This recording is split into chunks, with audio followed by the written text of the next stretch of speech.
김용민 브리핑.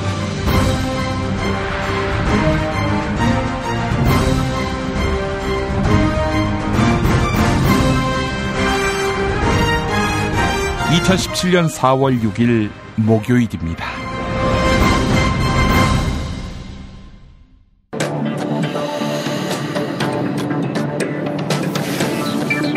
지금부터 21세기 21대 대통령 선거 자유당 대선 예비후보 출마 예정자 김용민의 기자회견이 있겠습니다.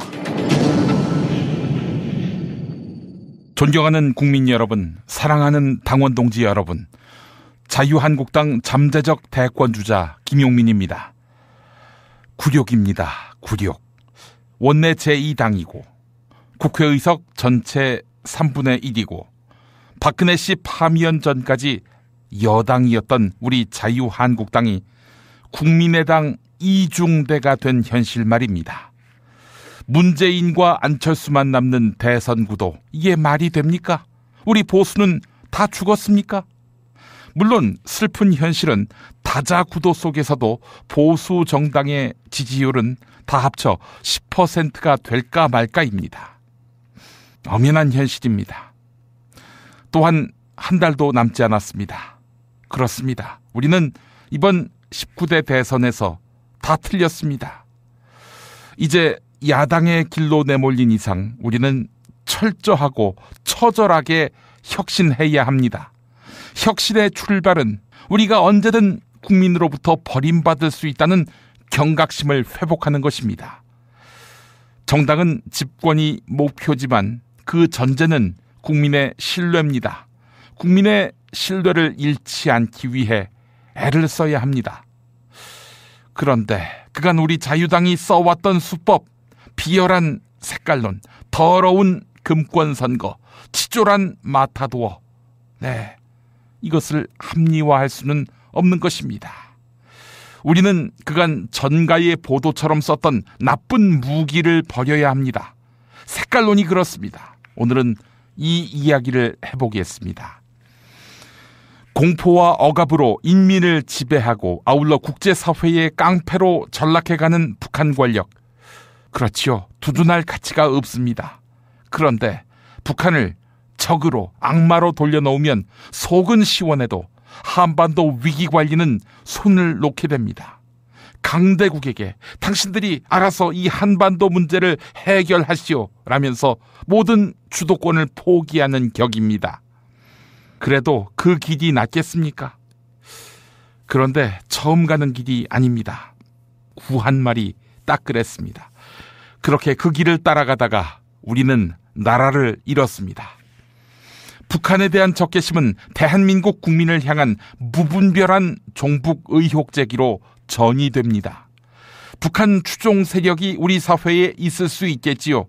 그런데 그들은 대한민국의 일반적인 좌파와는 많이 다릅니다.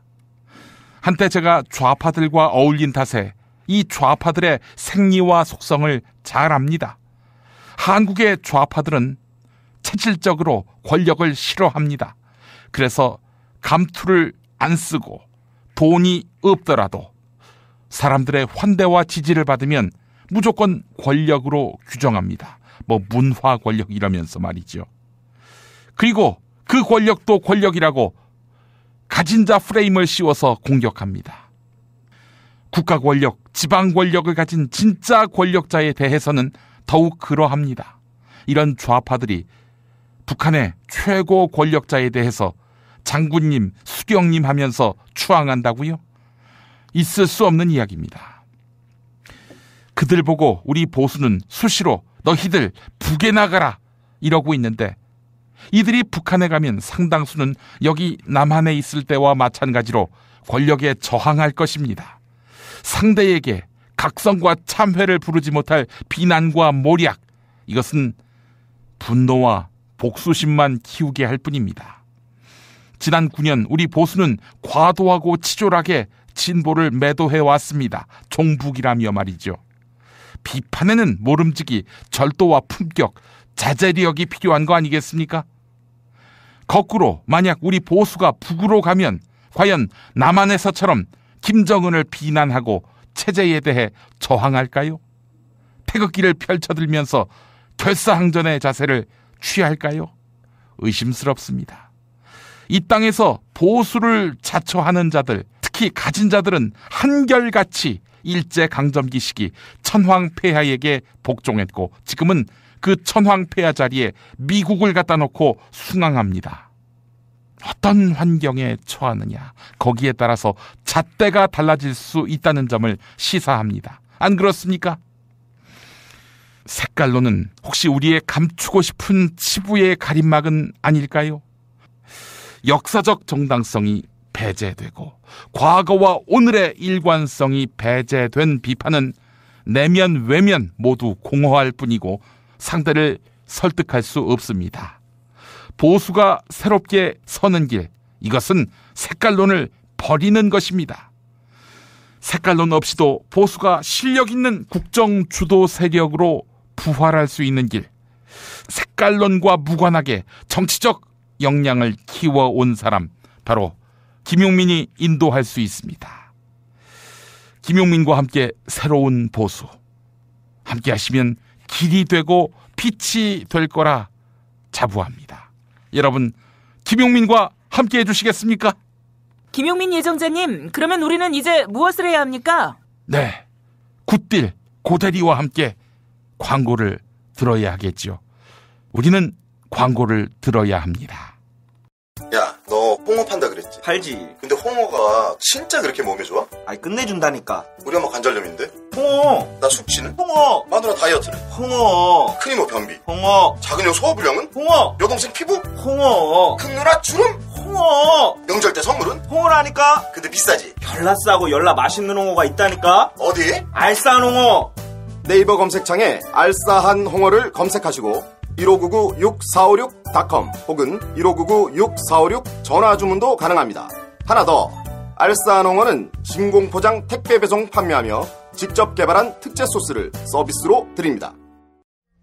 충남 금산의 넓은 인삼밭, 정성농장을 일군 농부아버지 이정열 씨. 자연은 노력한 만큼 내어준다. 그 자연의 마음을 알기에 정성농장을 더불어 일구는 아들 이성규 씨도 아버지에게 배운 것처럼 정직하고 또 성실하게. 정성농장 홍삼은 인삼 재배부터 가공 판매까지 모두 책임지고 있습니다. 그래서 대한민국 1등 품질을 자부합니다. 검색창에 정성농장 홍삼을 검색해주세요. 정성농장 홍삼. 전화문의는 010-9754-6972.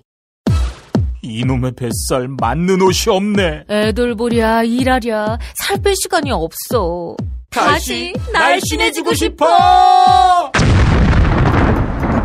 다이어트 전문 쇼핑몰 비타샵에서 국내산 동결건조 생식과 통곡물의 3가지 단백질 그리고 비타민 미네랄을 더해 만든 다이어트 전용 그린 스무디를 추천합니다. 이걸 어떻게 하는 거죠? 하루 한두 끼 맛있고 든든한 비타샵 스무디로 바꿔 드시면 됩니다.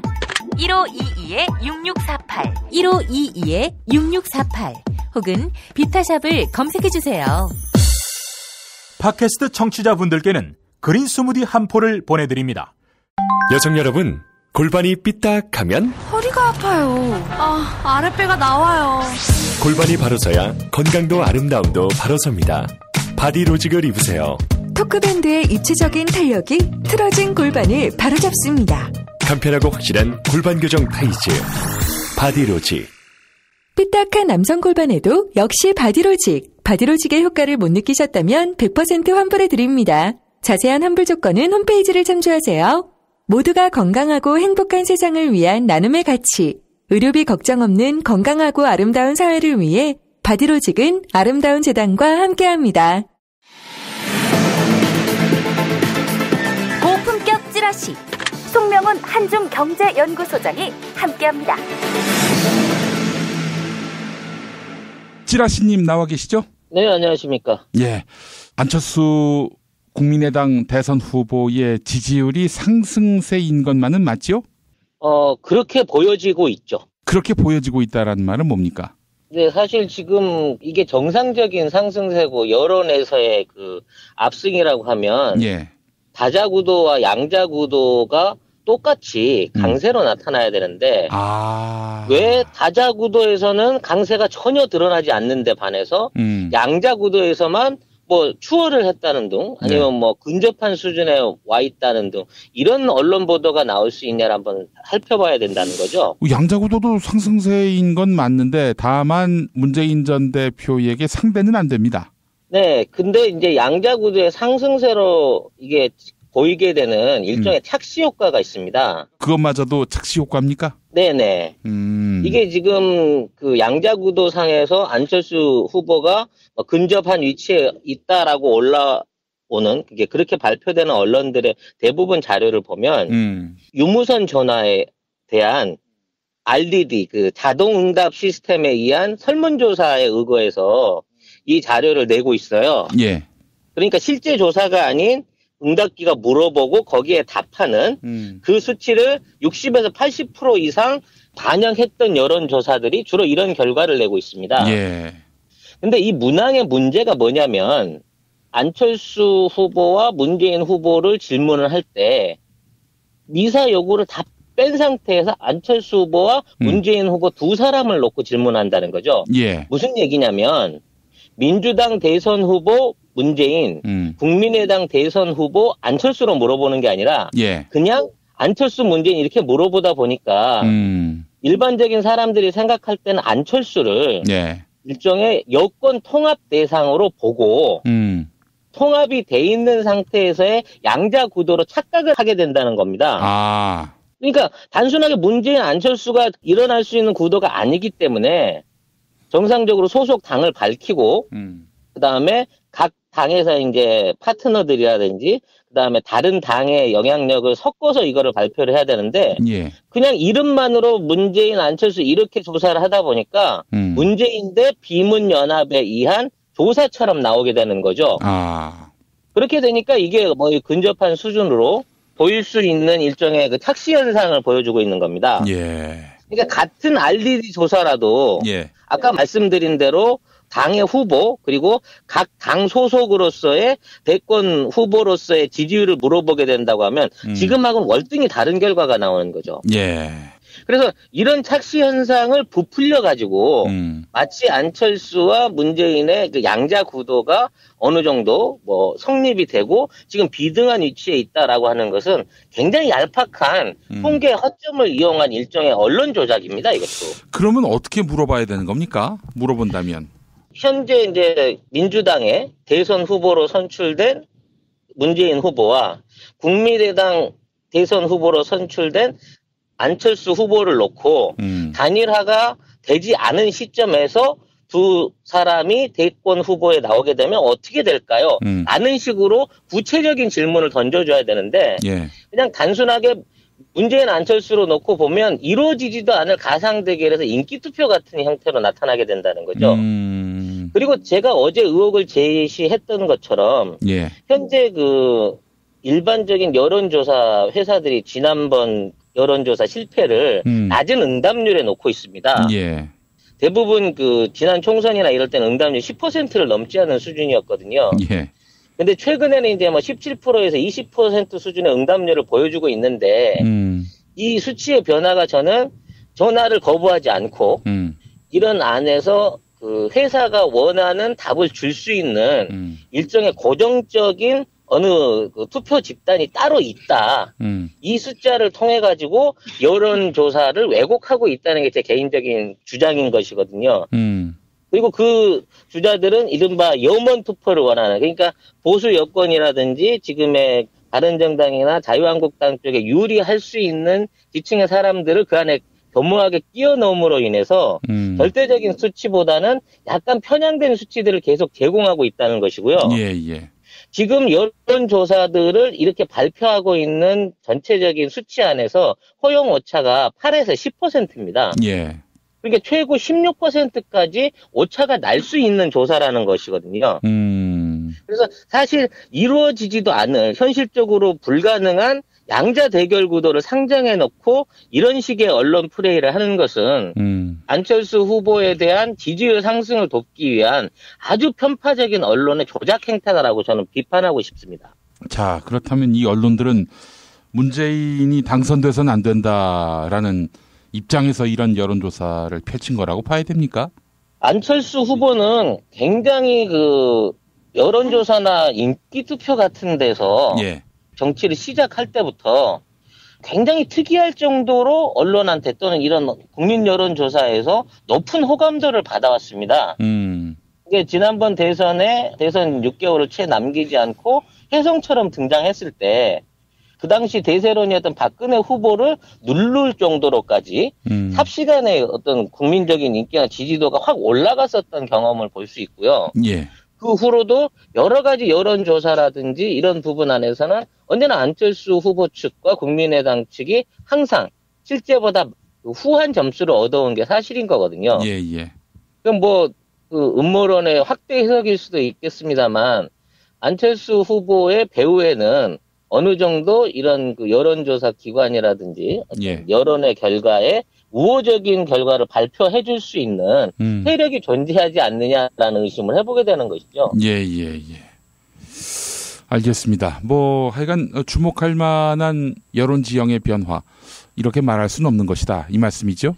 네, 왜냐하면 30여일 남은 이 상황에서 양자 구도가 가능하냐라는 정치적 수사를 놓고 이걸 얘기해야 되는데 이거는 정치 전문가 누구도 불가능하다고 선언을 하고 있는데 그렇습니다. 이루어지지도 않을 양자 구도를 놓고 편향되어 있는 여론조사를 만든 거를 언론이 집중적으로 띄운다고 하면 사실은 문재인 후보 측 이외에도 예. 나머지 뭐 홍준표 후보라든지 유승민 후보라든지 이런 쪽에서도 언론사에 강력하게 항의해야 되는 부분인 거거든요. 그렇죠. 자기들이 이제 안 나올 것을 상정하고 하는 여론조사면은 이건 뭐 자유당이나 이 바른정당으로서는 가만히 있을 일이 아니죠. 네, 그동안 이게 여론조사라는 이름으로 언론이 항상 자신들이 바라는 형태의 어떤 그 전국 구상을 미리 던져놓기도 했었고요. 저도 이 고품격 찌라시를 통해서 아마 이제 선거가 끝나게 되면 안철수 후보의 지지율이 30%에 근접한다고 결과가 나올 때까지 언론이 꾸준하게 이거를 띄워올릴 것이다라는 예상을 말씀드린 적이 있습니다. 예. 근데 그 30%라는 어떤 지지율이 혹시나 힐락 같은 그 여권 단일화, 말 그대로 빅텐트의 단초가 될 수 있는 것이거든요. 그래서 이거는 이미 예정됐던 어떤 조작의 수순이고, 앞으로도 이런 방식으로 질 수 없는 싸움 하지 말고, 안철수 후보를 중심으로 통합을 해라라는 어떤 이제 외압적인 압력을 언론이 가하고 있을 것인데, 현재 각 당의 후보자들은 거의 뭐 완주를 하는 걸로, 독자적인 노선을 가는 걸로 길을 굳힌 것으로 판단이 되기 때문에 이런 류의 여론조사로 언론에서 장난치는 건 이제 그만해야 된다라고 네. 주장합니다. 저는. 국민의당은 이런 얘기를 합니다. 정당 간 후보 간 단일화는 불가능하더라도 유권자들이 저 문재인에 반대하는 정치 세력으로서 국민의당이 가장 경쟁력이 있으니 안철수를 찍자. 이런 마음을 먹을 것이다. 그러니까 유권자 통합이 이루어질 것이다. 라고 기대하고 있는 것 같은데 어떻게 보세요? 글쎄요. 지금 대한민국의 정치 지형상 예. 예를 들어 무소속이나 또는 다른 당이나 아니면 자신이 정치적 그 식견이 없다고 하더라도 예. 누구를 비토하기 위한 세력으로서의 가치를 인정하고 그쪽에 표를 주는 그런 예는 전례적으로 없었습니다. 사실 문재인을 반대하는 게 시대 정신은 아니잖아요. 아니 문재인을 반대하는 게 정치 공약이 될 수 있고 앞으로의 국정 운영 철학이 될 수 있다 그러면 이거는 도대체 무슨 나라인 거죠 이게? 문재인을 싫어하는 나라인가요? 그들이 바라는 것은? 아니 지금 이 촛불 국면은 어떻게 생겼으며 또 국민의 의식 수준이 어떠한지 이런 것들을 다 감안한다면은 자기의 어떤 미래 가치를 선전해도 모자랄 텐데 지금 아무개가 싫다. 그래서 아무개의 시간은 지나고 나의 시간이 온다. 이걸 떠벌린다는 게 전 도무지 이해가 안 가요, 이게. 네, 저 뭐 말씀을 좀 덧붙이자면 문재인이 싫기 때문에 나를 뽑아야 된다. 그렇지만 내가 보여줄 수 있는 대한민국의 미래는 아직 잘 모르겠다. 이런 후보가 본인이 표를 받을 수 있다는 거는 저는 도저히 이런 선거는 또는 이런 선거 정책을 하는 또 이런 후보들이 전부 다 난립해 있는 이런 선거판은 상상을 해보지 못했습니다. 참나. 한마디로 말도 안 되는 얘기고. 아니 그렇다면은 안철수의 당이 뭐 영남을 기반으로 한다든지 혹은 뭐 어떤 보수의 가치를 내세우면서 뭐 안보에 특화됐다든지 그런 것도 아니잖아요. 그런데 막연히 안철수 국민의당 후보를 보수들도 밀 것이다. 아, 이거는 글쎄요. 뭐 아무리 계산해도 제 헤아림으로는 이게 판단이 안 되는데요. 네, 그리고 떴다방 국민 경선을 통해서 전국에서 18만여의 선거인단을 겨우 모아들여서 그중에 70% 이상을 했기 때문에 210만의 선거인단 중에 160만 이상이 참석했고 그중에 100만 표를 얻어낸 문재인 후보보다 자신이 10% 이상 국민적 지지율이 더 높다라는 이런 말도 안 되는 계산으로 국민을 호도하는 사람을 이 사람을 정치인이라고 할 수 있을까라는 생각도 듭니다. 뭐 저희보다 수학을 많이 할 테니까 뭐 수학적인 문제에서 우리보다 못하다라고 얘기하는 거는 좀 무리인 것 같습니다. 그분 나름의 또 헤아림의 방식이 있겠죠. 네. 알겠습니다. 자, 김종인 씨 기발을 들었습니다. 그 김종인의 앞날 한번 판단해 주시죠. 네, 뭐 김종인 씨가 어떠한 형태로든지 출마 내지는 대선판에 영향을 미칠 수 있는 역할을 시도를 할 거라고는 판단이 됐습니다만 본인 입장에서는 추대 내지는 초빙을 받기 위해서 너무 시간을 많이 허비해버린 것 같습니다.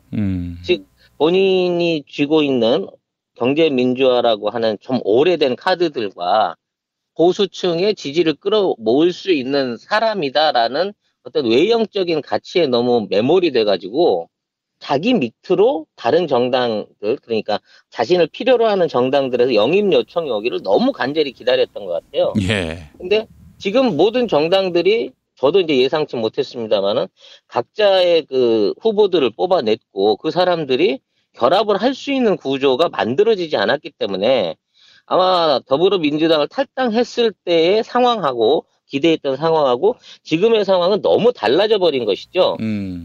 그래서 이미 본인의 영향력 자체가 정운찬이나 홍석현 회장을 합친다고 하더라도 뭐 채 1% 미만의 군소 후보의 가치 이상을 못 보여주고 있는 것이고 예. 본인이 완주를 한다고 하더라도 아무런 정치적인 또는 이 선거에 영향을 미칠 수 있는 정도의 에펙트는 기대하기 어려울 것 같습니다. 그리고 이제 어제 시간에도 말씀을 드렸습니다마는 바른정당이 완주를 하기 위해서는 또 현재로서는 가장 약세로 보이는 유승민 후보와 바른정당이 어떠한 식의 결합을 해나갈 것이냐라는 것에 귀추를 주목해보자고 했는데 이 김종인 후보도 유승민 후보와의 어떤 연대 가능성을 노골적으로 오히려 자기가 러브콜을 던지는 듯한 그런 모양을 보여주고 있거든요.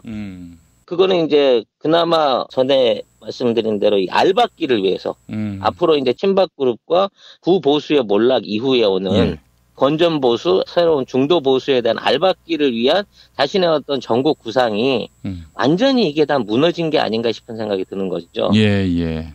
그래서 김종인 후보의 지금 어떤 출마 선언은 의미도 없고 시기도 늦었고 결과적으로 완주도 할 수 없을 것이다. 일종의 셀프 폐기가 되는 게 아닌가 싶은 생각이 드네요. 그 민주당을 탈당하겠다는 이현주 의원은 또 김종인 전 대표의 뭐 측근으로 통하는데 이 양반이 국민의당 행을 택했어요. 그래서 이제 김종인 씨가 안철수 후보와 손을 잡는 건 아닌지 하는 그런 관측도 나오는데 그건 어떻게 보세요? 이거는 이현주 의원 자체의 재가라고 봐야 되는 거고요. 안철수 후보 쪽에 보낸 메신저는 아니라고 생각이 듭니다. 아, 재가라 하면 이제 네, 쉽게 말하면 이제 고무신을 받고 신는 것이죠. 예. 네.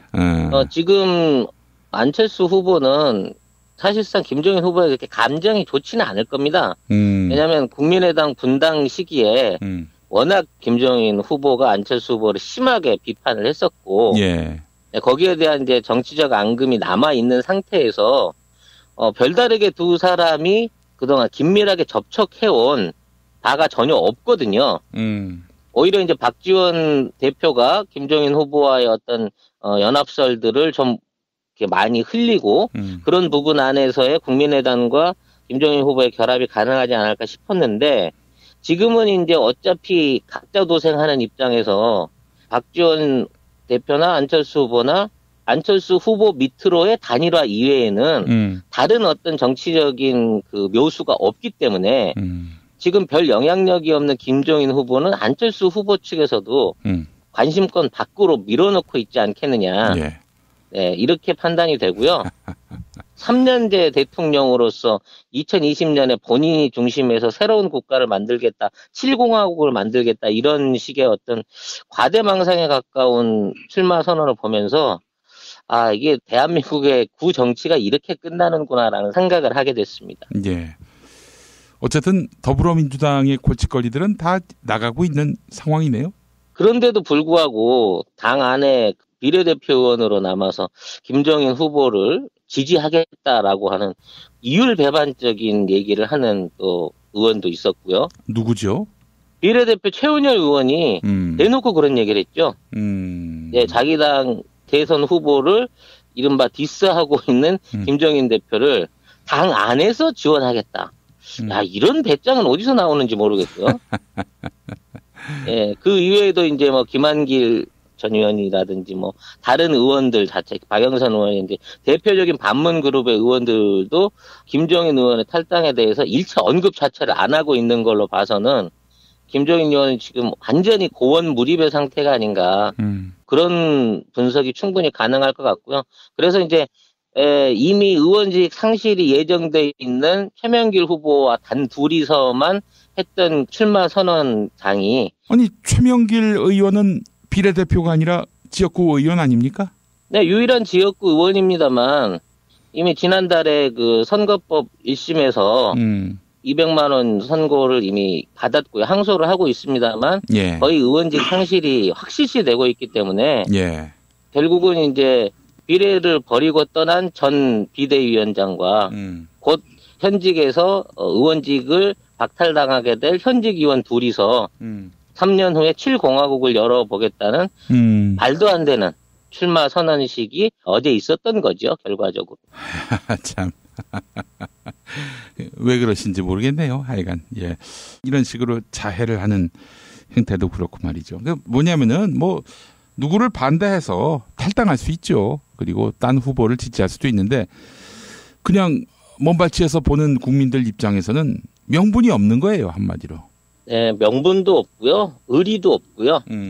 또 그 자신이 하고 있는 어떤 과대망상에 가까운 정치적 구상이 국민의 의견을 전혀 무시한 그동안 쌓아왔던 자기 자신만이 옳다라고 하는 어떤 신념과 독선에서 있는 게 아닌가 싶은 생각에 아, 참 물러날 때가 너무 늦어버린 노병의 쓸쓸한 최후를 보게 되는구나. 씁쓸한 마음이 더 큽니다. 예, 알겠습니다. 자, 오늘도 찌라시님과 함께했습니다. 말씀 잘 들었습니다.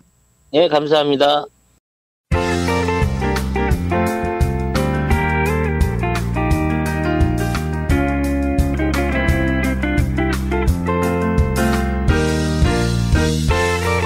여러분 안녕하십니까? 지금부터 전국 16개 시도교육청과 무관한 2017학년도 뉴스 듣기 능력평가를 시작하겠습니다. 수험생 여러분께서는 팟캐스트의 음량을 알맞게 조절하여 주시기 바랍니다. 모든 문제는 한 번씩만 들려드리니 잘 듣고 지시에 따라 물음에 답하시기 바랍니다. 이제 시작하겠습니다. 박씨, 얼마나 무료하고 힘들어? 아! 오늘은 나와 보면 깜짝 놀랄 사람이라고 해서 나왔더니 씨발 또 너냐? 남자 스타 이름 쓰면은 안 나올 거 아이가.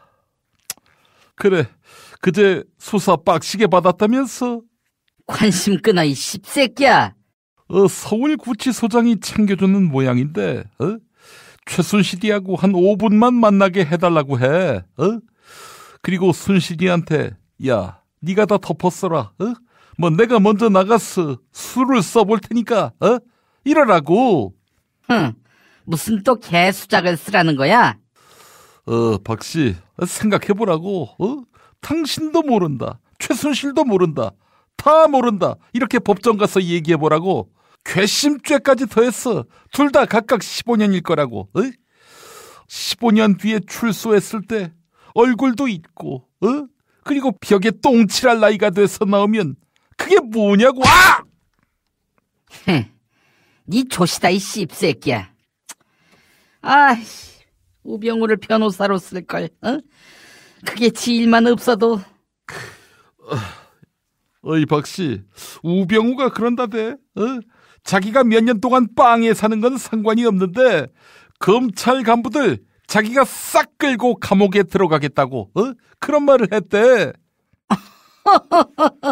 그럼 여기는 미니 검찰이네. 경찰은 안 들어오나? 지난 총선 때 공천 못 받았던 용판이, 용판이 요즘 놓을 텐데 여기 서울구치소 같이 들어와서 임시정부 꾸리자고 하지 뭐. 박씨, 그 김용판이가 작년 이맘때 출마하려고 했던 지역 알고 있나? 용판이? 알지. 1번 대구 달성, 2번 대구 달서을, 3번 대구 수성을, 4번 대구 북구을, 5번 대구 동구을.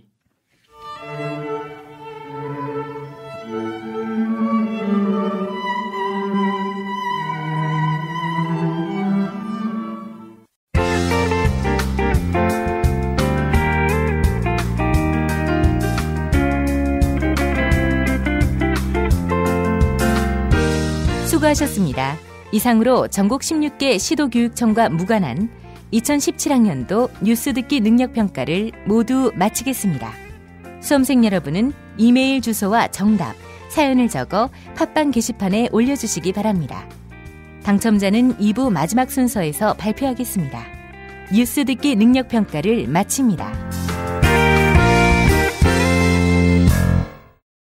정권 교체를 함께 염원하는 판촉물 쇼핑몰 네피알. 기념품, 답례품, 기왕이면 네피알로 인터넷 검색창에 입력하시거나 032-519-4800으로 전화하세요. 카카오톡 아이디는 네피알. 현대인의 몸에 있는 독, 어떻게 치유할까요? 아로니아라는 열매에 강력한 효과가 있습니다. 검색창에서 장봉근 아로니아를 찾으시고 1522-1194로 하시면 됩니다. 하루 2차례 대한민국과 지구촌의 오늘을 정직하게 비춰드립니다. 권력이 진실을 압도하는 세상. 김용민 브리핑은 작은 희망의 불씨가 되겠습니다.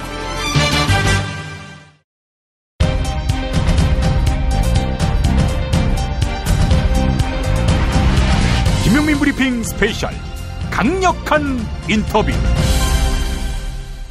자, 오늘 만날 분은 19대 국회에서 환경노동위원회에서 맹활약을 한 더불어민주당 은수미 전 의원입니다. 은수미 전 의원님 나와 계십니까? 네, 안녕하세요. 네. 반갑습니다. 요즘도 바쁘시죠? 네, 낙선하고 나서 전국 강의를 열심히 돌아다녔고요. 네. 지역 일정도 하고 또 요즘은 대선이잖아요. 예. 그래서 아무래도 또 우리 이기자! 이러면서 돌아다니고 있죠. 네. 아니, 한층 귀여워지셨습니다. 아니, 근데 의원님은 이번 그 경선 과정에서 누구 지지하셨어요? 이제는 솔직히 고백해야 되나? 제가 성남 중원에 있잖아요. 예. 그 사실은 이재명 시장님도 많이 좋아했지만 예. 제가 사실은 문재인 캠프에 살짝 있었답니다. 아, 그러셨구나. 그동안 좀 숨기고 활동하신 겁니까, 그럼? 늦게 들어갔고요. 예. 사실은 한동안은 고민도 많고 그리고 전국 강의를 포기할 수가 없었어요. 왜냐하면 약속된 강의들이 너무 많아가지고 늦게 들어가기도 했고 그리고 또 뭐 제가 문캠 들어갔다고 보도자료 와장창 나가면 우리 이재명 시장님 또 너무 힘들어하시지 않을까. 아이고, 그러셨구나. 하는 생각도 있어서 뭐 이 시장님은 다 아셨어요. 예. 그랬습니다. 네, 또 먹고 살아야 되니까 또 강연도 다녀야. 그렇군요. 자, 그럼 결국 이제 문캠프, 그러니까 지금은 이제 더불어민주당 후보가 된 문재인 후보의 노동 정책. 여기에 참 많은 또 아이디어가 은수미 의원님의 그 아이디어가 많이 들어가겠네요. 글쎄요, 근데 워낙 또 좋은 분들도 많고, 예. 아시겠지만 2012년에도 한번 꾸려졌었던 캠프고요. 예. 그래서 저는 사실은 이번 노동정책 같은 경우는 정책은 거의 다 나와 있어요. 알고 있고요. 예. 문제는요, 실현 가능성하고 그것을 실현시킬 담대함이 가장 중요하다고 봐요. 그게 핵심이다. 오히려 전 후보들의 공약 같은 걸 보시면 수렴되는 경향이 있어요. 비슷비슷해요. 중요한 거는 누가 실천할 것인가 이건데 어떻게 문재인 후보는 실천 가능성이 있다고 보시는 겁니까? 물론 저는 계속 주장을 하고 있고요. 사실은 제가 이제 강의를 다니면서도 그런 질문들을 받았어요. 네. 야당이 집권하면 뭐 세상이 뭐 바뀌어요? 이런 질문들 많이 하시거든요. 예. 그래서 제가 솔직하게 말씀드렸습니다. 그러니까 많은 걸 바꾸기가 쉽지는 않을 겁니다. 근데 핵심 몇 가지만이라도 아주 용감하고 담대하게 바꿔서 네. 징검다리를 놓는 정부가 될 수 있도록 제가 최선을 다하겠습니다. 그렇게 조언도 드리고 노력하겠습니다라는 말씀을 많이 드리고 있는데요. 예. 그러니까 예를 이렇게 들어볼게요. 어제도 중견기업 노조 위원장께서 찾아오셨는데 뭐라고 말씀을 하시냐면 당신이 30년간 엔지니어로 사셨던 거예요. 처음에 당신이 월급을 받았을 때가 삼성이 엔지니어가 월 27만 원이었고 당신 23만 원이었대요. 예. 차이가 거의 없었는데 지금 엄청나게 차이가 나고 또한 이 회사도 어떻게 바뀌었느냐면 같은 일을 하고 오히려 일을 더 많이 하는데 납품 단가 후려치기에 그다음에 요즘 마진을 3% 이상을 안 주거든요. 대기업이. 거기에 최저가 낙찰 이런 것이 결합이 되면서 17억이던 영업이익이 지금 6억이 돼버렸어요. 그러니까 이 3,400명 되는 이 종업원들이 하시기가 너무 힘든 거예요. 이분이 노조 위원장이신데 자기가 회사 팜플렛 들고 중국까지 가려고 그랬었다고. 그러니까 이게 뭐냐면 대기업의 횡포가 과거에 비해서 한 20배쯤 더 커진 거예요. 그래서 이런 대기업의 횡포를 없애지 않는 한 중소기업의 임금을 올린다든가 최저임금을 10,000원 이상으로 한다든가 하는 게 불가능해요. 그러면 이제 저 같은 경우는 노동 공약을 그냥 노동 뭐 일자리 몇 개 늘린다 이런 것만 보는 게 아니라 실제로 대기업의 횡포에 대해서 그걸 없애면서 그러면서 노동권을 존중하는 그러한 담대한 정책도 혹은 결합 정책들이 있는가가 핵심이에요. 그리고 이제 그런 정책들이 결합돼 있으면 그런 내용이 있으면 문제는 이제 두 번째는 욕 얼마나 먹겠어요. 아시잖아요. 조중동 종편이 뭐 나라 망한다서부터 시작해 난리를 칠 거예요. 그렇죠. 예. 그렇죠. 기업 죽이려고 한다. 그런 것에 대해서 막아줄 수 있는지 방어해줄 수 있는지 그러니까 제가 이런 말씀도 드리는데 예를 들어서 주요 포지션 뭐 노동부 장관이라든가 공정위원장 1년만 대통령이 막아주면 그 모든 공격을 그러면 상당히 많이 바뀌어요. 근데 이걸 흔들리는 것을 막아주지 못하면 그리고 흔들리지 않고 또한 그 자리에 있는 분들이 담대하게 나가지 못하면 좀 힘들어지는 면은 있어요. 하지만 세상이 바뀌고 있어서 저는 훨씬 더 낙관은 하고 있습니다. 예. 사실 이재명 시장 지지하는 분들은 그렇게 뭐 공격 세력, 반대 세력의 이런 공세로부터 뭐 꿋꿋이 그 자기 소신을 지킬 것이다라고 보고 이렇게 지지하는 분들이 많이 있었는데 문재인 전 대표는 어떻습니까? 그런 의지가 보이세요? 저는 의지가 있다고 생각을 해요. 왜냐하면 물론 이제 선거 과정에서 어디서 표를 얻을 건가에 대한 팀 내에서 여러 가지 논의들이 있더라고요. 제가 2012년에 처음 문재인 대표를 만났을 때 저하고 노동 정책에 있어서 약간 의견 차이가 있었어요. 그래가지고 이제 약간 큰 소리가 난 적이 있거든요. 그래요? 우리 그러니까 문재인 대표님도 약간 이렇게 성질이 내실 때가 있어요. 그거 알죠. 굉장히 젠틀하시지만, 근데 저도 그럴 때가 있거든요. 그랬더니 문재인 대표께서 저한테 그 당시 2012년에 뭐라고 말씀하셨느냐면, 그래도 은수미 의원, 내가 정말 노동 공약이나 정책에 있어서 당신하고 매우 가깝지 않냐. 그럼 이 정도면 좀 양보를 해라 이런 얘기를 하시더라고요. 그렇군요. 그런 점이 있어요. 문제는 저는 이제 그래서 정책이나 공약을 굉장히 많이 알고 계시는 분이에요. 스터디도 그렇군요. 굉장히 많이 있고 어떻게 하면 어떤 효과가 있는지도 알아요. 예.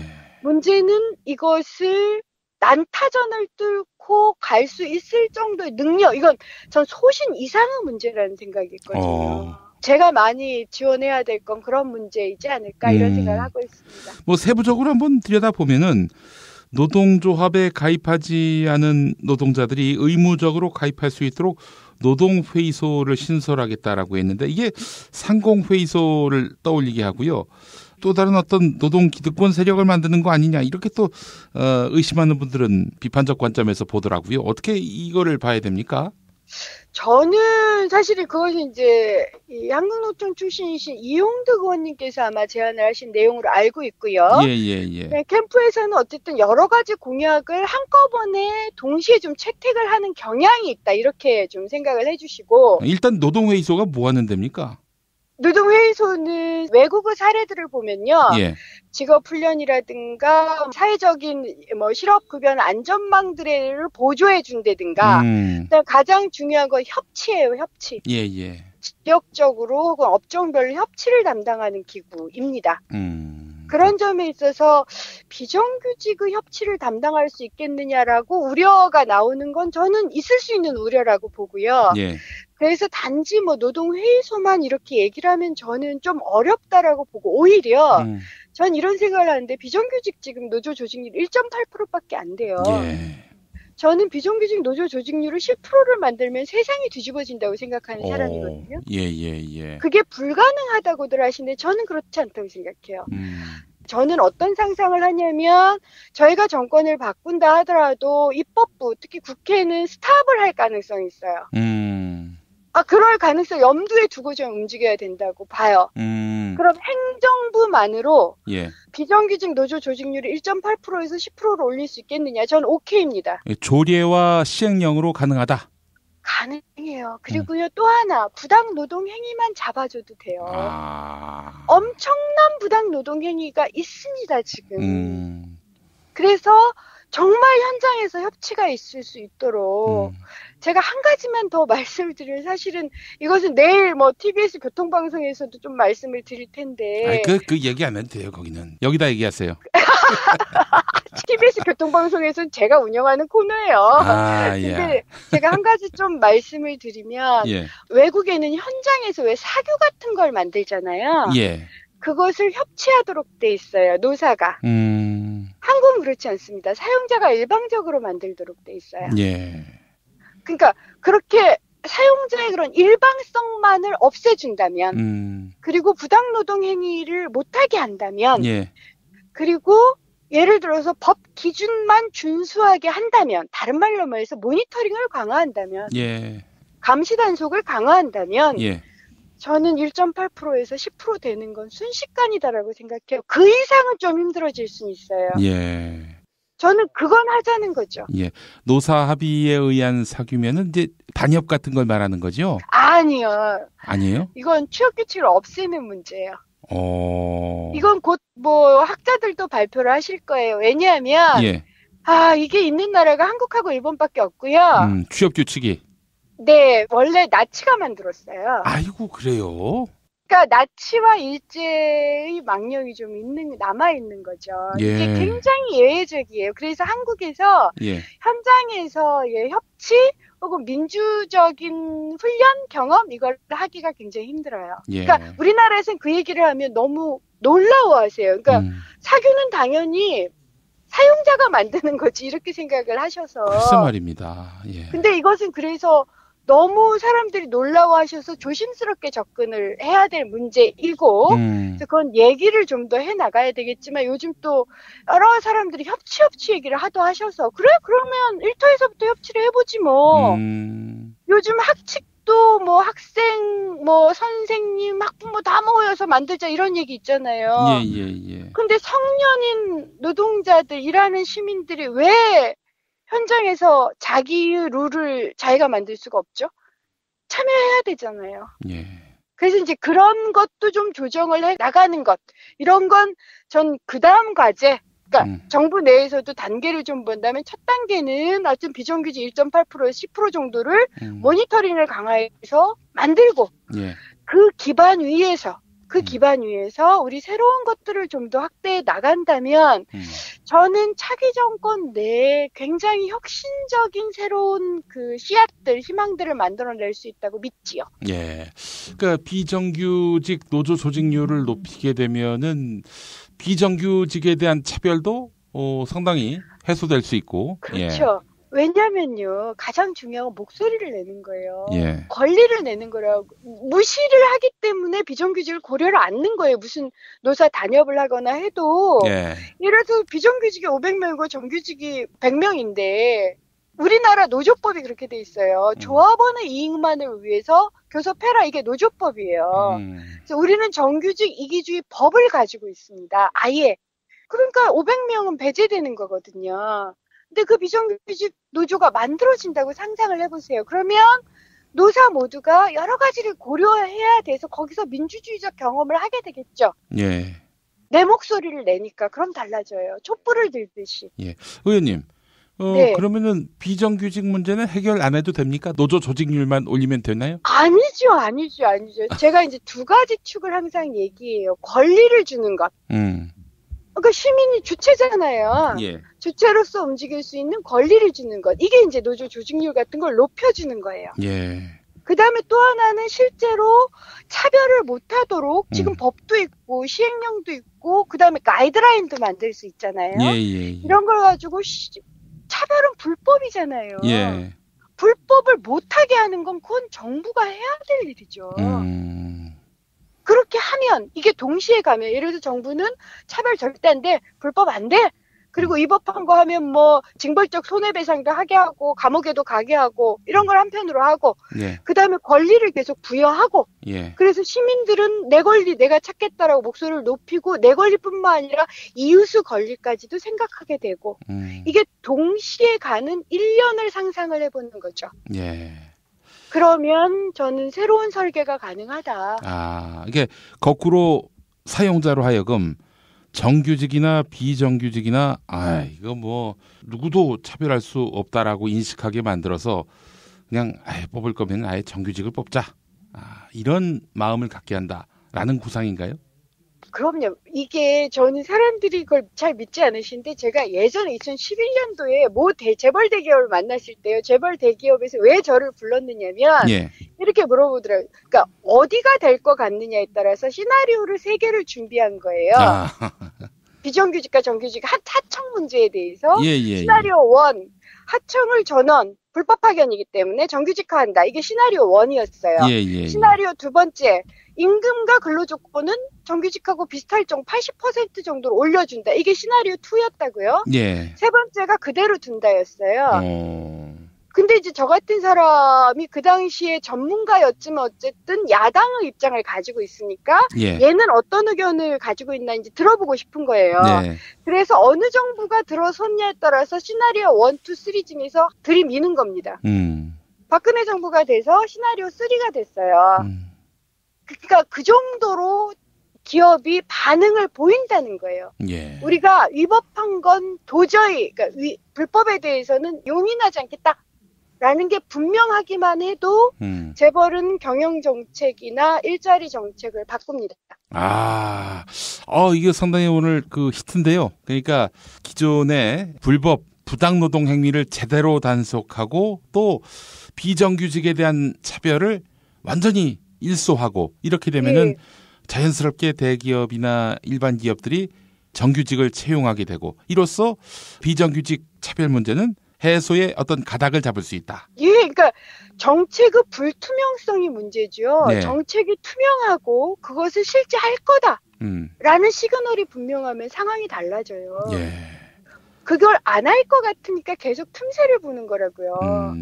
전 그래서 그 공약들은 굉장히 많은데 분명한 거 우리가 예를 들어 3가지면 3가지, 5가지면 5가지는 분명히 할게. 이런 시그널을 재벌 대기업에게 보내는 것이 전 굉장히 중요하다. 제가 이번에 쓴 책에도 은수미의 희망마중이라는 책에도 그 얘기를 썼거든요. 은수미의 희망마중. 부제가 알바가 힘이 될 수 있나요? 이런 부제인데요. 사실은 정말 알바가 저한테 그런 질문을 하셨어요. 자기가 주말 알바를 하느라고 예. 야간 수당도 못 받으면서 일을 해. 그런데 그러다 보니 광화문에 못 나가요. 너무 비겁하게 느껴지는 거예요. 그래서 저한테 이렇게 제가 비겁합니다. 야간 수당 달라고도 못하면서 그것도 포기 못해서 알바 포기 못해서 전 광화문 못 나가요. 그런 제가 강사님이 말씀하시는 것처럼 시민이고 주체일 수 있어요. 이렇게 질문을 하시더라고요. 예. 바로 그런 사람들한테 자기 목소리를 낼 수 있는 권리를 주고 또한 그 사람들이 길을 살릴 수 있도록 재벌이나 대기업이 불법 부당 노동행위 이런 거 못하도록 하는 거예요. 예. 이것만 하자는 거예요. 이것만 해도 저는 세상을 바꿀 주역으로서 우리 청년들 일하는 시민들이 나서실 거라는 거죠. 지금은요. 예. 내가 항의하고 뭐 하면 내가 온통 독박 쓸까봐 못 나서시는 거예요. 예. 그래서 정말 정부가 사람들에게 응원하고 길을 불어 넣어주고 불법하면 위부터. 왜냐하면 권력이 있는 사람들이 불법을 하면요. 시민들을 10배는 전 징벌 받아야 된다고 생각하는 사람이에요. 예. 맞잖아요. 권력이 많을수록 책임도 많이 져야 되니까. 예, 맞습니다. 그런 게 좀 분명하다면 예. 사람들이 힘을 내죠. 좀 고소고발도 좀 더 해보고 작업장에서 항의도 좀 더 해보고 항의해서 근데 내가 다 잘리니까 못하는 거잖아요. 노조도 좀 만들 수 있네? 아이고 최저임금도 계속 올라? 아이고 최저임금 미만인 사람 지금 200만 명인데 그거 없애겠대? 실제로 없어지네? 이러면 최저임금 미만 불법이잖아요. 예. 그러니까 불법을 없앤다라는 거 함의는 굉장히 커요. 그건 신뢰를 얻는다는 거거든요. 예. 알겠습니다. 우리 은수미 의원님이 내신 은수미의 희망마중. 이 책 벌써 궁금해집니다. 아니, 은수미 의원님, 어떻게 문재인 정부가 창출되면은 고용노동부 장관으로 가는 겁니까? 아니요. 그거야 저희들끼리 하는 얘기고요. 워낙 훌륭하신 분도 많으실 거고 저는 다만 제가 항상 강의를 다니면서 약속한 거 있어요. 제가 할 수 있는 모든 것을 다 할 거예요. 제 자리에서 어떻게든 그래서 책도 내고 강의도 하고 선거도 지원하고 하여튼 할 수 있는 모든 것을 다 해서 제가 이런 말씀을 드리는데 4차 산업혁명이든 40차 산업혁명이든 인권과 존엄은 지키는 것이 민주공화국입니다. 맞습니다. 예. 전 그것을 위해서 최선을 다하겠습니다. 네. 의원님, 안철수 후보의 공약은 어떻습니까? 노동정책 관련해서. 공약은 많이 수렴돼요. 공약 그 자체로 보면. 예. 근데 아까도 말씀드렸지만 그 횡포에 대해서 담대하고 용감하게 뚫고 나갈 의지나 연합된 통합된 정책이 있느냐에 있어서 제가 약간 우려스러운 점이 있어요. 아이고 1000만 배 더 단련된 강철수라고 하는데 믿어줘야 되는 거 아닙니까? 아니요, 제가 왜 그런 일이 있었냐면 이분이 제가 이제 국회에서 경험을 했을 때 지금은 많이 바뀌셨는지 예전에는 정쟁이 되는 것은 피하자라는 기준을 가지고 계시더라고요. 그랬어요. 그래서 예전에 우리 당내에서도 왜 5.18을 당원에 넣느냐 마느냐를 가지고 논란이 있었을 때도 사실은 정쟁이 되는 것은 피해야 되는 게 아니냐라고 말씀하셨다. 제가 못 들었어요. 그건 다른 사람을 통해서 정이 들었는데 왜냐하면 전 그게 납득이 안 됐기 때문에 그래서 정쟁이 되는 것 이분이 보시기에 지나친 갈등인 것 이건 좀 피하시는 게 있는데 저는 이번 정부는요. 그건 그 다음 정부가 하시고 이번 정부는 징검다리 정부여야 된다. 명예도 구하지 말고 더 나은 다음 정권을 위해서 지금은 할 것을 해야 되는 정부. 정쟁도 해야 되고요. 그렇잖아요. 징검다리를 놓으려면 욕도 먹어야 되고 정말 이 감당을 해야 되는 감당하는 정부 버텨내면서 인권과 존엄을 지키는 정부여야 한다면 정쟁은 피해야 된다라는 기준을 가지고 계셨던 지금은 제가 확인을 못하니까요. 그런 분에 대해서는 좀 우려를 가질 수밖에 없죠. 싸울 줄도 알고 그 실행력도 있고 그러면서도 철학이 있는 그럼 은수미 장관밖에 없네. 왜 그러세요? 예. 우리 은수미 의원님의 그 일대기는 사실 전에 불금쇼에서 한번 들어봤는데. 그걸 들으셨어요? 아유, 제가 불금쇼 우리 진행자들의 엄마시죠. 이 정신적 지주기도 하고 그래서 잘하고 있나 들어봤는데 제가 참 너무 큰 감동을 먹었고요. 저는 의원님에게 그런 엄청난 이력이 있는 줄 몰랐어요, 사실은. 예. 그 내용이 이 책에 담겨 있습니까? 약간만. 그러니까 저는 이건 청년들이 저한테 질문했던 거. 예를 들어서 알바가 심이 될 수 있나요? 야당이 집권하면 뭐가 바뀌나요? 정말 정치가 우리 편이 될 수 있을까요? 제가 이렇게 스펙을 쌓으면 내 자리는 있나요? 이런 온갖 질문들에 대한 답을 하는 방식이에요. 예. 답을 하면서 필요할 경우 제 옛날 얘기도 좀 하고 486들 좀 미안하긴 하지만 네. 우리도 이랬으니 예. 예를 들어서 우리도 기득권을 빼앗았습니다. 그럼 여러분도 기득권을 빼앗으십시오. 심지어는 이 여러분 앞에 서 있는 저희 기득권조차도 가져가십시오. 이런 얘기들을 했었던 걸 책으로 엮은 거라서 네. 약간씩은 들어있어요. 예. 뭐 기득권이래봐야 별 볼 일 없는데 뭘 가져갈 게 뭐가 있다고. 예, 알겠습니다. 우리 은수미 의원님이 낸 책 은수미의 희망마중 우리 청년들에게 큰 힘이 될 것 같고 노동자가 되려는 청년들은 반드시 일독하고 사회에 나갔으면 좋겠다 이런 생각을 제가 가져봤습니다. 예, 그리고 저 김용민 브리핑 매일 듣고 있고요. 감사합니다. 예, 그 김어준의 뉴스공장은 제가 못 듣습니다. 그거 어떻게 못 들어요? 그 사람은 악덕 사용자예요, 악덕 사용자. 그 악덕 사용자 방송을 왜 듣습니까? 예. 그리고 맘마이스도 들어요. 그렇죠? 감사합니다. 그 의원이 한번 나오셔야겠네, 그러면은. 알겠습니다. 조만간 한번 저희 모시도록 하겠습니다. 네, 감사합니다. 은수미의 희망마중 대박나기를 기원하면서 오늘 인터뷰는 이렇게 마무리하겠습니다. 고맙습니다. 예, 감사합니다. 술자리 많은 연말연시, 가뜩이나 속상한 세상. 새싹당 콩차를 선물하세요. 가격이 착해서 김영란법에 저촉되지 않습니다. 새싹당 콩차는 남자를 위한 차. 서면보고용으로 아주 좋습니다. 서면보고용. 서면보고. 전창걸닷컴에서 구매하세요. 전화문의 070-8635-1288, 070-8635-1288. 배고픈데 춘천 닭갈비 먹으러 갈까? 춘천 닭갈비 맛을 원해? 그러면 킹 닭갈비지. 킹 닭갈비? 그럼 남녀노소 누구나 춘천 사람마저 그 맛에 반했다는 킹 닭갈비. 요리하기 번거롭지 않아? 봉지 뜯고 그냥 볶아 먹으면 돼. 야채를 더 넣으면 맛이 끝내주고. 오늘 우리 집에서 닭갈비 먹고 갈래? 아이 몰라. 하트 뿅뿅. 깨끗한 국내산 닭만 씁니다. 그래서 최고의 맛 킹 닭갈비.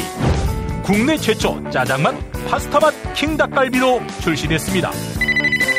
전화 주문은 032-556-3770 032-556-3770.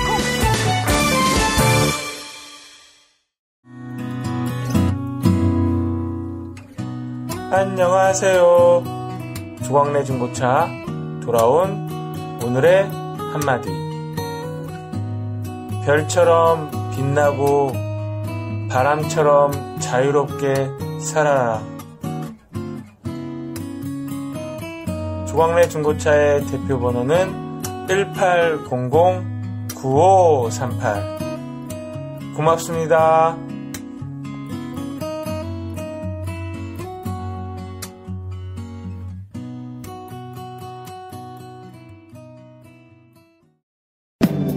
진실은 반드시 밝혀진다고. 무엇이 진실입니까? 대통령이라고 하는 지위를 진실을 밝히지 않는 데에 역이용해서. 김보영 아나운서가 함께합니다.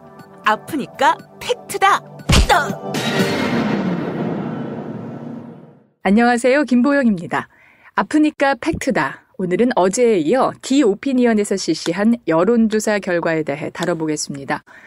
여론조사 기관 디오피니언의 발표가 파장을 일으키고 있습니다. 국민의당 안철수 전 대표가 더불어민주당 문재인 전 대표를 앞선 것으로 나왔기 때문인데요. 물론 가능성이 희박한 양자 대결을 가정했을 때 이야기입니다. 문재인 캠프 총괄본부장 송영길 의원은 디오피니언의 발표를 다음과 같이 평가했습니다. 이게 신빙성이 떨어지고 실제로 이런 조사하는 의도가 대단히 불순한 거 아닙니까? 완전히 그 5명의 후보가 현재 거의 확정되어 가고 있는데 각 정당에 다른 정당을 완전히 무시하고 1대1 구도로 안철수, 문재인 개인 간의 호불호 이러한 여론조사는 뭔가 문재인 후보한테 흠집을 내기 위한 그러한 여론조사가 아닌가 이렇게 생각합니다. 그래서 제가 이거를 질소 포장과자다 이렇게 표현을 했는데. 질소 포장과자요? 이거 부풀어진 과자? 가보면 봉지를 뜯어보면 과자는 얼마 없고 질소가 많이 들어있어서 상당히 당혹스러울 때가 많잖아요. 예. 안철수 후보를 띄워주려고 막 질소를 막 과자 봉지에 집어넣고 있는 느낌이 든다는 거죠. 띄워주려고 지금 질소를 막 투입하고 있다? 예. 그런데 그런 이제 봉지를 뜯어보면 질소는 날아갈 것입니다. 해당 여론조사를 의뢰한 내일신문과 디오피니언은 강하게 반발하고 있습니다. 정치적인 의도가 반영된 것이 아닌 2011년도부터 매달 이어진 정례조사라는 것입니다. 조사 방식 역시 8년째 유지되고 있다고 반박했는데요. 그동안 디오피니언의 여론조사 결과를 문제 삼지 않다가 불리한 결과가 나오자 트집을 잡는다는 것입니다. 하지만 여론조사 업계 전문가들은 디오피니언의 조사 방식에 의문을 제기합니다. 디오피니언이 국내에서 유일하게 유선 전화에 있어 RDD 방식을 사용하지 않는 회사라는 지적입니다. KT 전화번호부 등에 등재된 번호로 여론조사를 실시할 경우 결과가 보수 정당 측에 유리하게 치우치게 되는데요. 이를 보완하기 위한 방식이 RDD 방식인 것입니다. 게다가 디오피니언은 무선 전화를 배제하고 보수 성향이 강한 유선 전화를 대상으로 조사를 실시했습니다. KT 전화번호부에 등재된 번호 가운데에서도 유선 전화로만 조사를 실시하는 방식.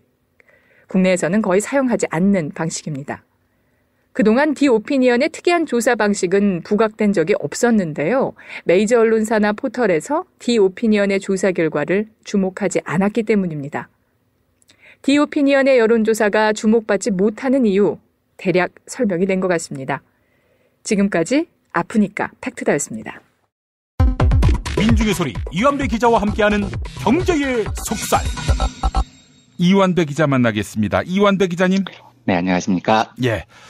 자, 비가 내리는 날입니다. 네. 마음의 비도 내리고 있습니다. 저는 항상 세월호 참사 이후로 이 기상을 통해서 원혼들의 마음을 읽곤 합니다. 네. 그래서 작년에도 그랬어요. 세월호 참사 2주기 때 그때 이제 광화문 광장에서 큰 집회가 있었는데요. 정말 많은 분들이 모였습니다. 그때 펑펑 비가 내렸어요. 그 전에 세월호 1주기일 때 제가 그때 팽목항에 있었는데 저는 살다 그렇게 큰 바람은 처음 봤습니다. 어마어마한 바람이 불었습니다. 그리고 또 얼마 전에 원주에서 시전된 세월호 리본 구름 이런 것까지 다 생각해 보면은 저는 원혼의 존재를 믿지 않을 수가 없는 것입니다. 할 말이 없게끔 만들었군요. 그 말씀을 듣고 제가 지금 창밖이 보이는데 그 세월호 이야기는 뭐 어떻게 들어도 비 오는 모습까지 보고 그럼 참 슬픕니다. 정말로요. 이게 영원히 정말 안 잊혀질 것 같아요. 이 이야기들은요. 그렇습니다. 이제 세월호 진상 규명 또 무태 올라오니까 올라오는 상황에서도 이게 조사를 할 마음이 있는지 그 진정성이 또 의심되고 있고요. 정말 우리 기성세대의 그 큰 잘못이고 빨리 어떻게 해서든지 진상조사를 해야죠. 그것도 못하면 저희가 정말 어떻게 나중에 그 아이들을 먼 곳에서 얼굴을 들고 보겠습니까? 참 우리들이 너무 부끄러워해야 할 그런 일인 것 같습니다. 세월호 진상규명을 위해서 우리가 뜻과 힘을 모아야 할 때입니다. 자, 오늘 어떤 이야기 해볼까요? 오늘은 그 오랫동안 사회 문제가 되어 왔고요. 저도 브리핑을 통해서 뭐 여러 차례 말씀을 드렸던 삼성물산 제일모직 합병에 대해서 한 번만 더 깊이 짚어보는 시간을 가져보려고 합니다. 네. 그렇죠. 현재까지 삼성물산 제일모직 합병 이거는 이재용의 그룹 지배권 강화를 그렇죠. 위해서 획책된 것이고 또 이를 위해서 박근혜한테 뇌물을 갖다 바쳤다라는 것이 특검과 검찰의 인식이고요. 예. 그렇습니다. 지금까지 알려진 바고요. 또 그리고 국민들 입장에서는 국민연금이 심각한 손실을 입었으니까 이재용의 지배권 확보를 위해서 국민들이 골고루 손해를 입은 그것에 이제 분노를 지금까지 해왔습니다. 그런데 오늘은 조금 다른 각도에서 이 이야기를 한번 해보려고 합니다. 제가 이 주제를 브리핑 드리는 이유는 5일자 조선일보에요. 관련 기사가 나왔기 때문입니다. 그런데 제가 이 뉴스를 읽고 또 한 번 뚜껑이 열려서 그러니까 자꾸 이재용이 감옥에 있으니까 그 삼성과 이재용에 대한 그 잘못을 가리는 문제에 대해서 박근혜도 있고 세월호 문제도 있고 여러 문제들이 있으니 이재용에 대한 관심이 조금씩 사라지기도 해요. 그런데 저는 이 기사를 읽고 도대체 이재용 한 명을 위해서 얼마나 많은 노동자들이 희생한 거냐 하는 생각이 들어서 이가 지금 다글다글 갈립니다. 우선 조선일보 뉴스부터 살펴보겠습니다. 제목이 3년 동안 뭘 했기에 삼성물산 수주잔액 10조 원 증발 이렇게 돼 있습니다. 아시는 분들은 이제는 다 아시겠지만 혹시 모르시는 분들을 위해서 다시 한번 짧게 말씀을 드리면은요. 삼성물산이라는 회사는 물산이라는 이름이 보통 무역회사에 이런 이름을 붙이거든요. 근데 삼성물산은 단순한 무역회사가 아닙니다. 2015년에 합병을 하기 전에 예전 삼성물산은 무역 부분도 있었고 건설 부문도 이 회사에 있었습니다. 그러니까 두 분야를 사업으로 영위했던 회사죠. 특이하게 그래서 레미안 아파트를 짓는 회사가 삼성건설이 아니고 삼성물산이에요. 삼성건설이라는 회사는 따로 존재를 하지 않습니다. 그런데 이 회사를 2015년에 이재용이 삼성전자 지배권을 얻기 위해서 제일모직하고 합병을 했죠. 당시 제일모직은 에버랜드하고 패션을 사업 부문으로 갖고 있었고요. 그러니까 세계 기업 역사의 희대의 코미디로 남을 놀이동산하고 건설회사를 합병하는 황당한 짓을 삼성이 한 겁니다. 그게 지금 현재 삼성물산이고요. 당연히 현재 삼성물산은 4개 사업 부문을 가지고 있습니다. 건설, 무역, 패션, 놀이동산. 이제 전혀 시너지가 날 수 없는 4개를 합쳐놓고 삼성은 오랫동안 그렇게 주장을 했죠. 이건 이재용 개인을 위해서가 아니라 순수하게 사업 시너지를 위해서 합병을 한 거다. 이런 멍멍이 소리를 지금까지 해왔습니다.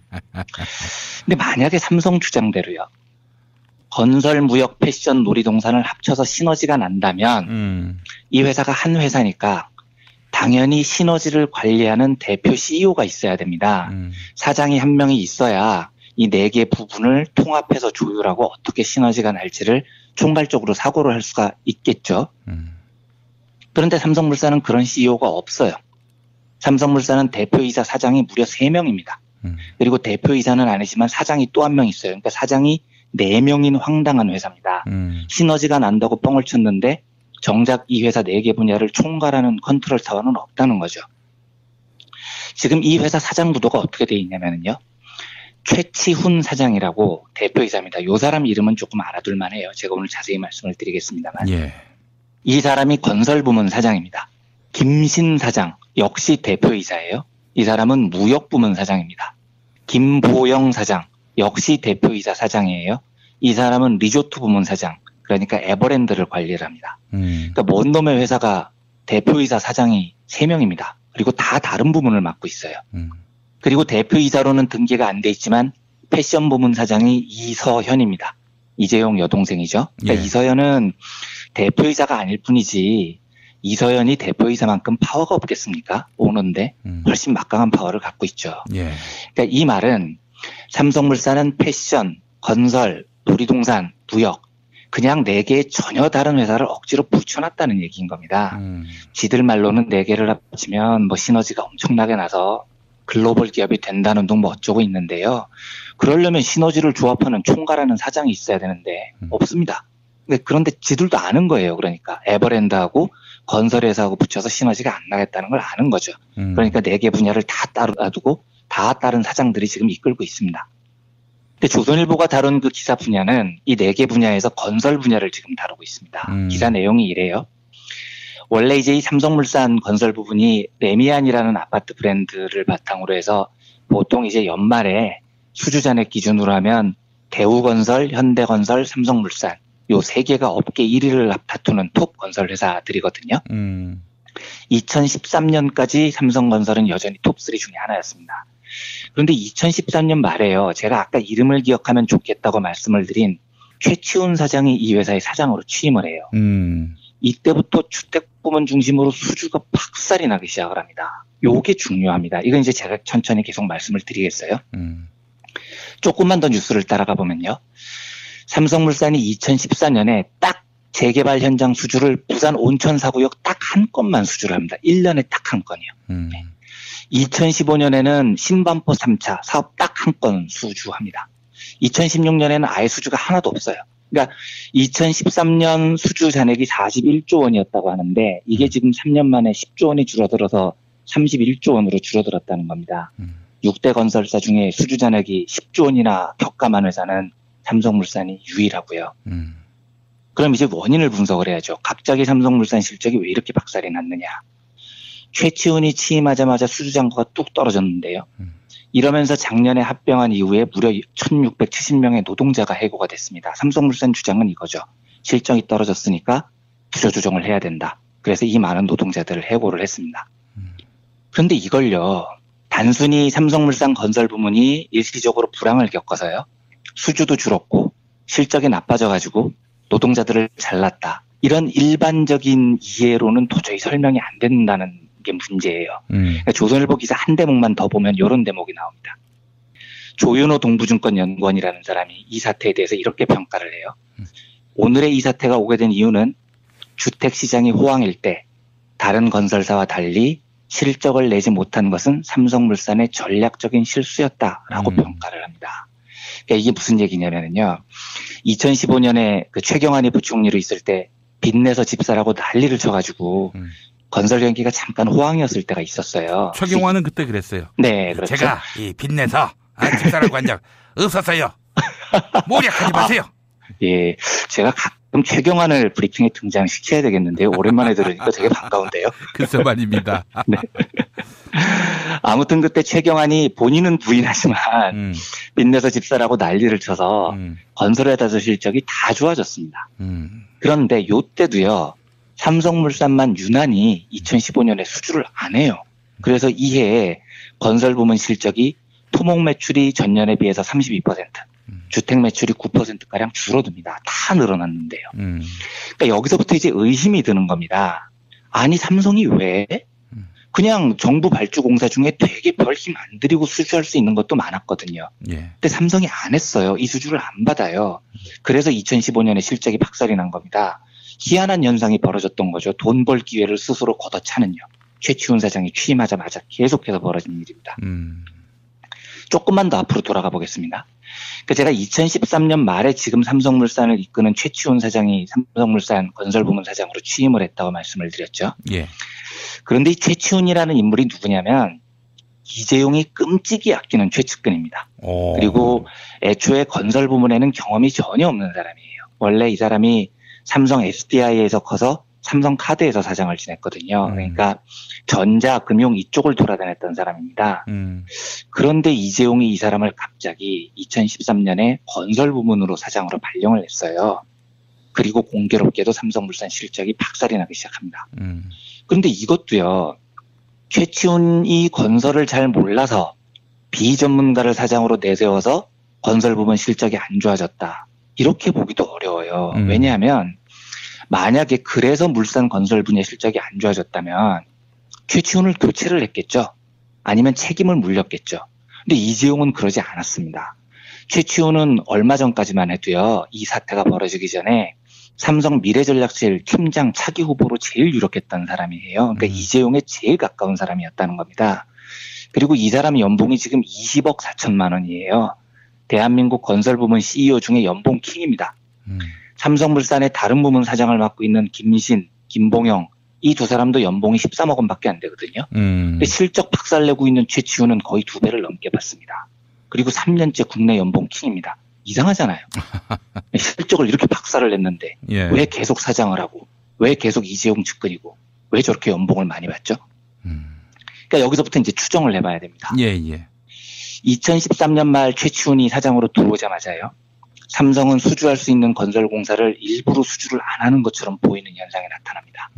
이게 최치훈이 무능해서일까요? 예. 저는 여러 정황을 보면 그렇지 않다는 확신이 있습니다. 일부러 그랬다는 거죠, 일부러. 최치훈이 3년간 건설을 말아먹고도 승승장구하는 건 그게 이재용의 명령이었다는 겁니다. 예. 일부러 삼성물산 실적을 박살을 내려고 이재용이 작정을 했다는 거죠. 그러니까 최측근인 최치훈을 거기에 배치를 한 거고요. 최치훈이 맞자마자 건설이 박살이 난 겁니다. 아마 제 생각에는 삼성물산 건설 부문 실적이 박살나는 걸 보고 이재용이 최치훈한테 잘하고 있어, 더 박살내, 저는 이랬을 가능성이 높다고 봐요. 그러면 이제 상식적으로 어느 오너가 자기가 거느린 계열사 실적이 박살나는 걸 좋아하겠습니까? 이것도 말이 안 되잖아요. 예. 그런데 그 이유가 바로 2015년 삼성물산 제일모직 합병 소식이 전해지면서 이제 이해가 되기 시작한 겁니다. 제가 과거에 자세히 설명을 드려서 오늘 상세한 설명은 생략하겠지만 제일모직하고 삼성물산이 합병을 할 때는요. 이재용은 제일모직 주가가 최고조일 때 그리고 삼성물산 주가가 최하일 때 이때 합병하는 게 이재용한테 제일 유리했어요. 그러니까 몇 년 전부터 2013년부터 최측근을 삼성물산에 박아서 일부러 수년째 삼성물산 주가를 억지로 떨어뜨렸다는 합리적인 추정이 가능한 거죠. 일부러 삼성물산 주가를 억지로 떨어뜨렸다는 겁니다. 수주할 수 있는 공사조차도 다 거부하면서요. 최치훈은 이 양아치 짓을 오로지 이재용을 위해서 했고요. 그리고 수주잔고가 쭉쭉 빠지면서 1,600명이 넘는 노동자들을 해고를 해버린 겁니다. 관련된 사실 하나를 더 말씀드리겠습니다. 2016년 5월 30일에요. 서울고등법원이 이런 판결을 내립니다. 삼성물산 주주들이 낸 소송이었는데요. 삼성물산 주가를 고의로 조작해서 일부러 주가를 낮췄다. 그러므로 삼성물산이 이 때문에 합병 과정에서 손실을 본 주주들에게 손해를 배상해야 한다. 이런 판결을 내렸습니다. 굉장히 충격적인 판결이었어요. 제가 판결문 일부를 고스란히 읽어드리겠습니다. 제일모직 주가가 높게 삼성물산 주가가 낮게 형성돼야 이건희 회장과 이재용 삼성전자 부회장 등 지배주주 일가에게 이익이 되는 상황에서 삼성물산이 건설 수주에 지나치게 소극적으로 나서는 등 주가를 의도적으로 낮췄다고 의심하는데 합리적 이유가 있다. 이게 판결문 내용입니다. 그러니까 대한민국 사법부조차도 삼성물산이 주가를 고의로 떨어뜨리는 이 주가 조작의 양아치 짓을 했다는 걸 인정을 한 겁니다. 감독 이재용, 주연 최치훈, 연봉 수십억씩 받아 처먹는 놈들이 이런 주가 조작을 한 거죠. 일부러 수주할 수 있는 수주를 안 하고 실적을 찌그러서 이재용한테 이익이 되도록 했다. 이것도 열받는데요. 그러니까 지들이 일부러 회사 실적을 찌그러뜨린 다음에 회사 실적이 안 좋다고 1,670명의 노동자를 해고를 해요. 이 노동자들은 무슨 잘못이 있어서 잘린 겁니까? 국민연금에 손실을 끼치고 뭐 어쩌고 이재용이 온갖 나쁜 짓을 다 했지만 이 1,670명의 노동자들은 내부적으로 자기 회사에 충성을 다했던 노동자들입니다. 그런데 이재용은 자기의 이익을 위해서는 그냥 서슴없이 자르는 겁니다. 이게 이재용의 본 모습인 거죠. 그 지난주 월요일에 제가 맘마이스에 나갔을 때 정영진 체육 두 사회자님께서 예. 저보고 왜 그렇게 삼성을 싫어하냐고 질문하시던데 제가 어떻게 삼성을 안 싫어할 수가 있겠습니까? 이렇게 노동자의 삶을 파리 목숨처럼 여기는 이 파렴치한 기업인데요. 그러니까 이런 이야기를 잘 몰라요, 사람들이. 잘 모르고. 그러니까요. 네. 기업이 확실한 오너의 지배력이 있어야 네. 잘 돌아갈 수 있지 않겠느냐. 그러니까 이재용을 위하는 것이 곧 삼성 전체를 네. 위한 것이다라는 인식이 굉장히 보편화되어 있기 때문에 그걸 너무 쉽게 받아들이죠. 우리가요. 네. 그리고 그게 아니라는 사실을 얘기를 할 수 있는 통로가 우리나라에는 몇 개가 없습니다. 네. 예. 그러니까 이게 참 답답하고 황당한 일입니다. 예.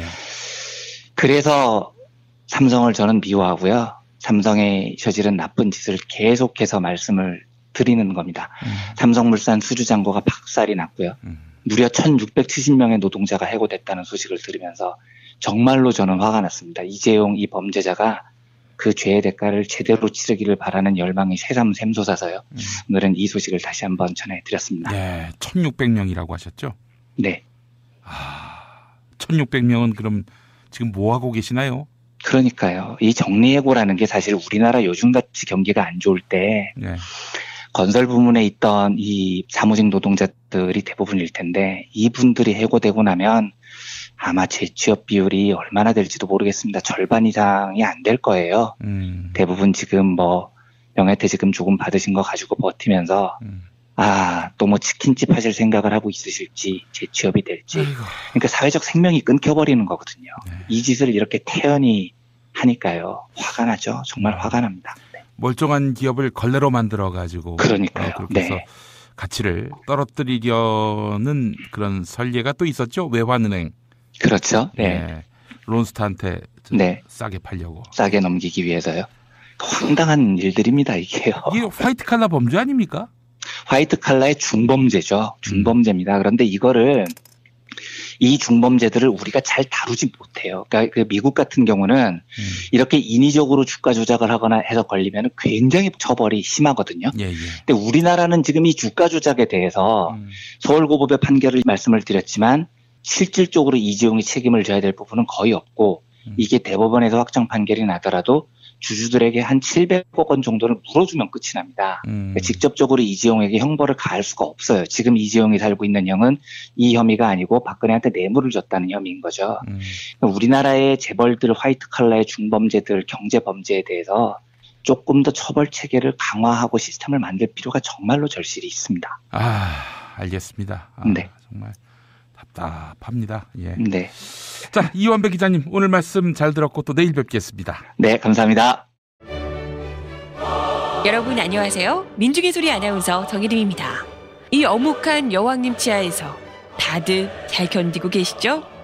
오늘도 종편의 주옥 같은 헛소리에 혼이 정상인 듯 정상 아닌 비정상 같은 여왕님의 우주 타령에 고구마 100개쯤 한꺼번에 삼킨 듯 답답한 마음에 죄 없는 가슴팍만 두들겨대고 계세요.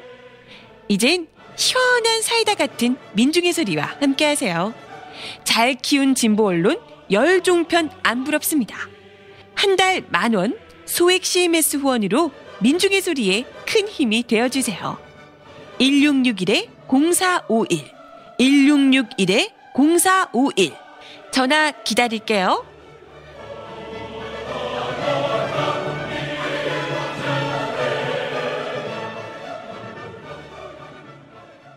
한우 사고를 집어넣고 24시간 팔팔 끓인 곰탕, 연지연 곰탕. 어린이부터 노인까지 누구나 좋아하는 건강식 연지연 곰탕. 택배로 신청하시려면 010-7252-1114. 김용민 브리핑과 함께하는 브리핑 대리운전 1522-9687. 수익금 일부는 김용민 브리핑 드라마 악인 열전 제작비로 쓰입니다. 1522-9687.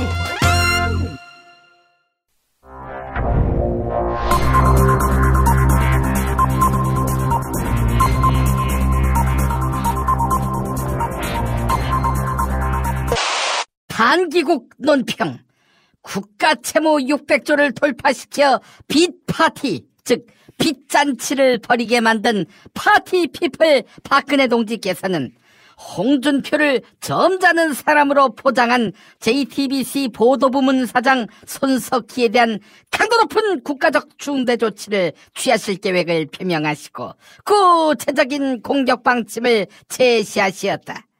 경애하는 박근혜 동지의 단호한 결심은 신뢰도 1위 언론인 족가고 작가가 써준 대본을 읽는데 그치는 앵무새 손석희에 대한 격한 분노의 표시다.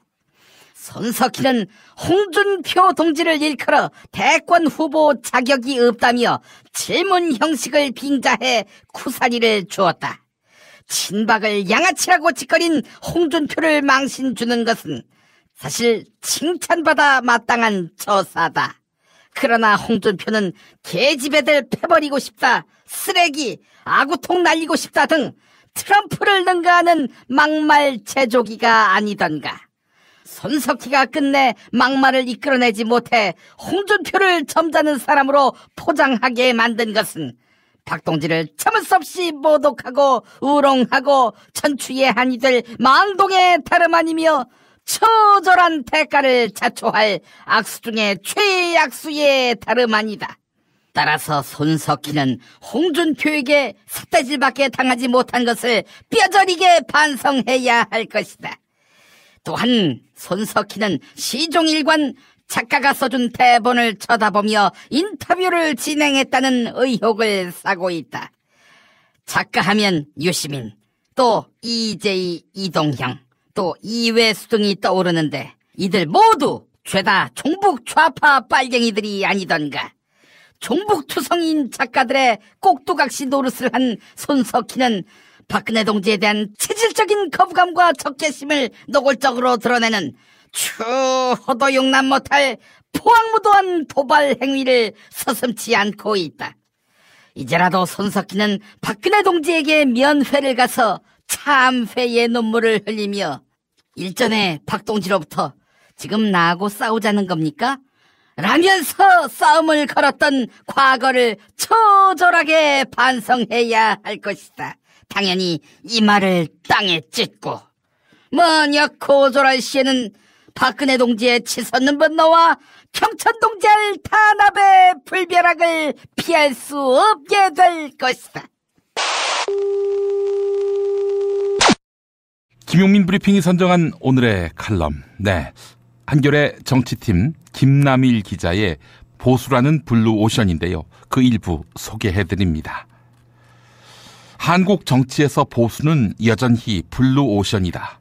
냉전 반공 보수, 지역 칼거 보수, 재벌 중심 시장 보수만 있었을 뿐 이념의 다양성, 법에 의한 지배, 공정한 시장 경제에 대한 믿음을 제대로 보여준 보수는 없었기 때문이다. 새로운 보수 담론의 재구성이 필요한데 바른정당이 그걸 제대로 하고 있는지 의문이다. 우리는 친박이 아니다라는 선언은 출생 증명은 될지언정 정치적 시민권은 되지 못한다. 따뜻한 보수, 개혁적 보수, 염치를 아는 보수를 내세운 대선 후보 유승민의 안보관, 대북관 타령은 그래서 듣기 불편하다.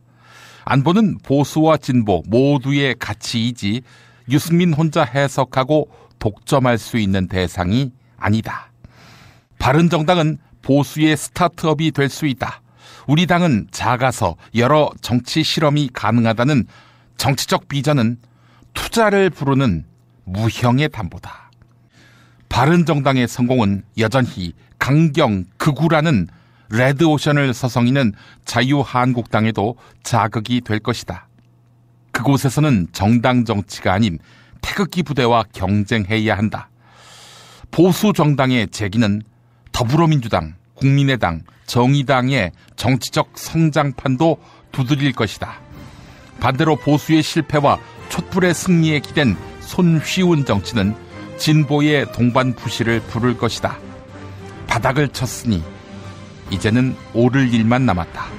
가치 투자를 할 만한 보수 정당이 있어야만 워런 버핏형 유권자가 나온다. 네, 김용민 브리핑 1부를 모두 마칩니다.